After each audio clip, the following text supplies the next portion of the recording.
ఈరోజు ర్యాపిడో ఉంది, మీరు చూశారు.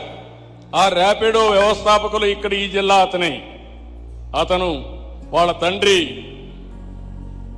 నిజామాబాద్కు మైగ్రేట్ అయ్యాడు.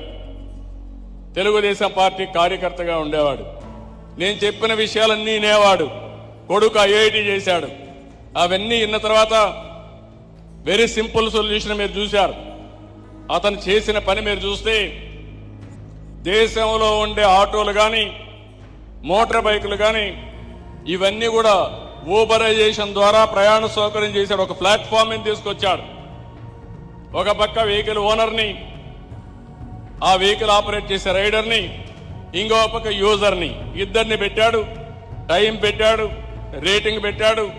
ఒక 5-6 మందికి పంపిస్తే ఎవరు ఫస్ట్ రెస్పాండ్ అయితే వాళ్ళని పంపిస్తూ వచ్చాడు. ఈరోజు one of the best company.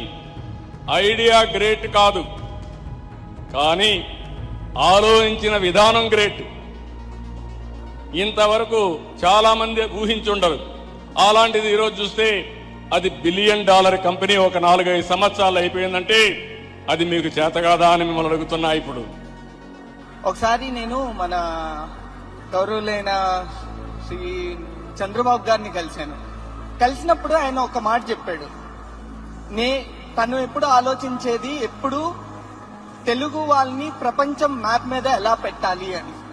ఆ మాట విన్నప్పుడు ఈవెన్ ఐ థాట్ ఆయన అలా ఆలోచిస్తుంటే నేను ఏమైనా ప్రయత్నం చేసి తెలుగు వారి పేరు మొత్తం భారతదేశం మొత్తం ఎట్లా వ్యాపించేటట్టు చేయొచ్చని మొదలు పెట్టాము 2015లో.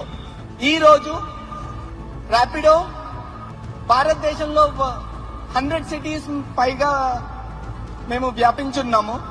ప్రతిరోజు 22 లక్షల రైళ్లు